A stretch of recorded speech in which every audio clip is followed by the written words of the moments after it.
Okay, today I'm just showing you this book, Reuben Fine, A Comprehensive Record of an American Chess Career, 1921. While I'm showing you this book, because it has more than 600 and I think 50 games. There is a lot of no, in reality, sorry, it's more than 700 games, 882. Fine was clearly one of the top players in that period. I would like just to enjoy some games on this wonderful chess set. That's all I want to do. Obviously, the books printed by McFarland are generally historical, and they are also biographies. They have, for example, a lot of results, tables, and there are pictures. There are also pictures. But at the moment I just enjoy these wonderful chess pieces in this light. It's the evening light, okay? So let's just enjoy. So the game number one that we have by Fine, it's Everding H versus Fine in 1930, May 30th, 1930. It's a Vienna game. Fine was black. So e4, e5, bishop c4, knight c6, knight c3, knight f6, d3, bishop e7, f4. This is what makes the Vienna game, okay? Generally it's this knight c3 and this f4, d6, knight f3, bishop g4, h3, bishop take f3, g takes f3. Now, what I like of this book is that there are some historical things that I couldn't even understand, because today we don't play chess like them. For example, in one thing is written that there was this tournament where the time control is something like, I don't know, 10-15 seconds or 1 minute, but practically you have to move within that time control. The funny thing is that I don't know if they really had the clocks like today, so there was a kind of arbiter, referee, that would shout in your ears telling you, you have to move, you have to move. It's really funny. I think it's really ridiculous, but I don't know. I think it's interesting to read this stuff from the past, because I asked to some players here and nobody knew what I was talking about, so I said boo. Knight h5, knight e2, obviously here is starting to become a problem, okay? Bishop h4, king d2, and now we already see that white has some problems. He takes f4, c3, knight e5, king c2, the king is escaping. Oh, let me escape! Queen f6, knight d4. Look how powerful are these knights. Knight g3, this is a nice outpost. Rook h2, castle. Rook g2, obviously. But you see, try to notice this point. Here, he has all these pieces that are doing nothing. So this attack is not really well done.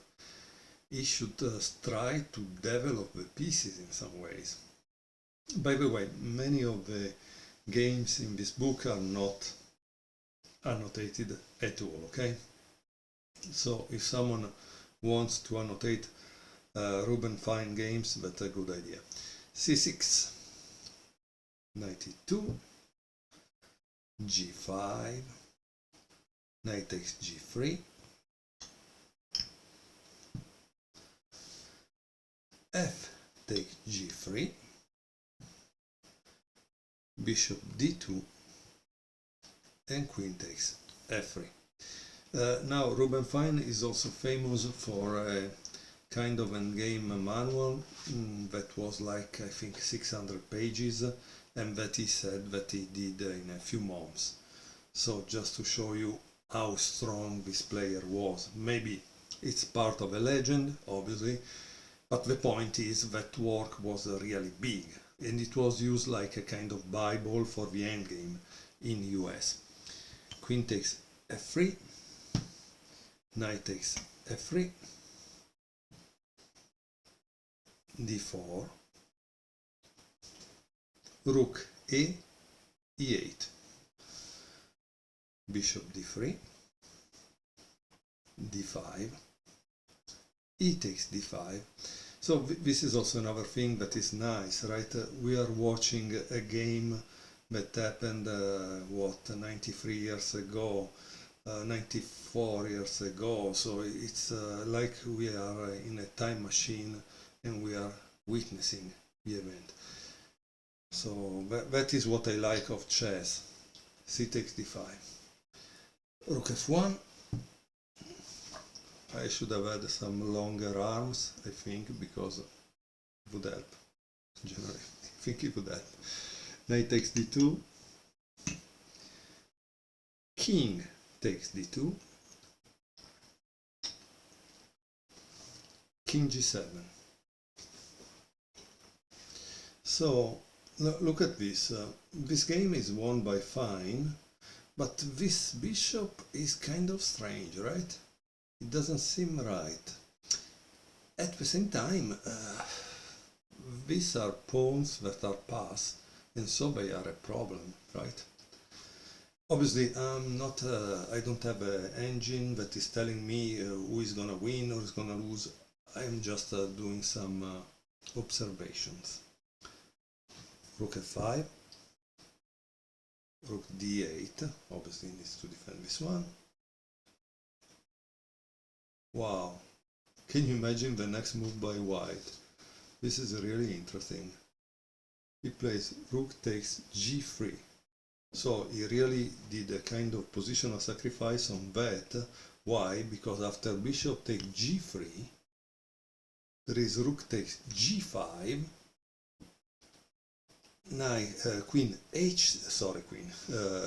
king h6, and now he plays rook takes g3.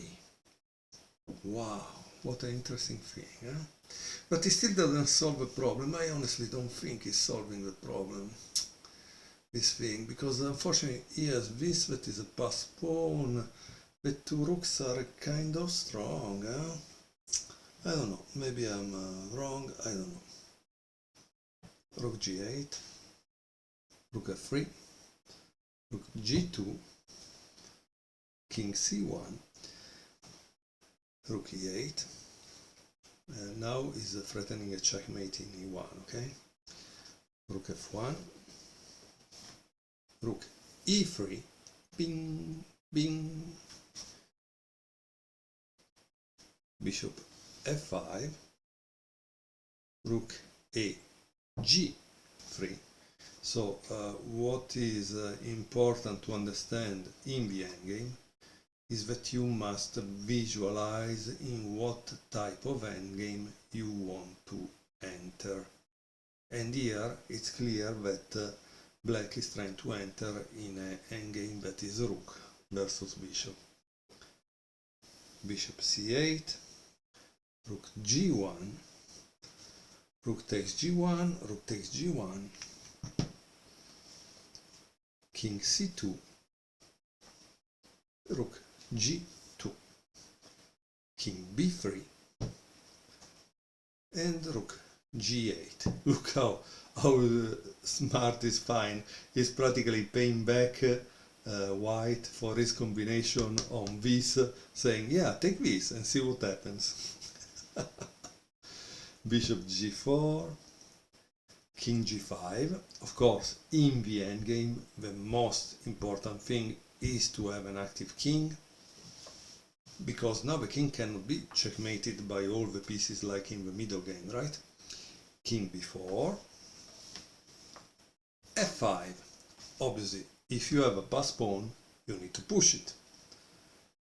Bishop f3, rook d8, king c5, f4.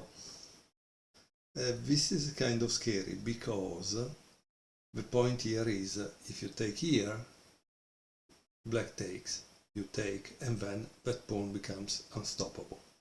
Okay, so this is a kind of a problem. b3, king h4, again is trying to move forward. c4, d takes c4. So also white is trying to create his own pass pawn. King takes c4, king takes h3, king d3. This, if you see it, it's a kind of passive for white, but what could he do? What could he do? Because unfortunately, how do you stop this?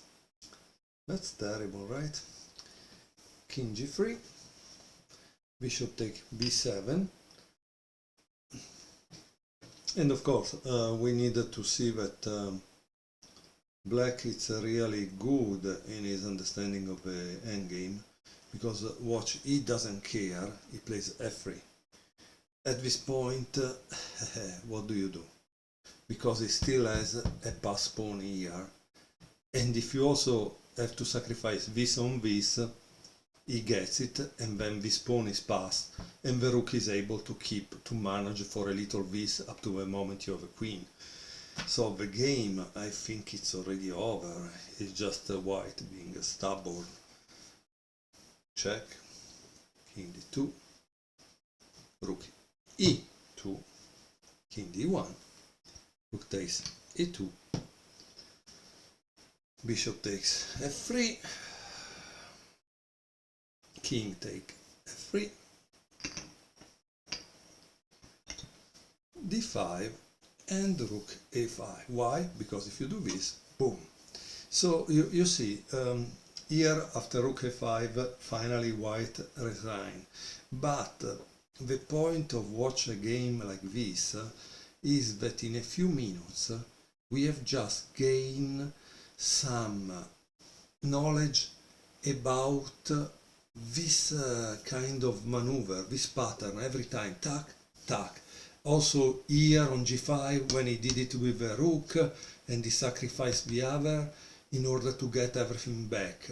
Or also here when he said to white, yeah, try to take the pawn b7 so I can put my rook behind and your king is there. No?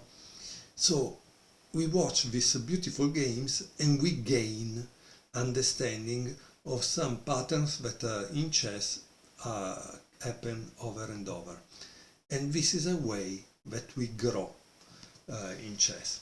So I hope that you enjoyed game 1 of this wonderful book, Reuben Fine, A Comprehensive Record of an American Chess Career, 1921-1951. If there are more requests, I will like to show other games by Fine in videos, okay? So let me know.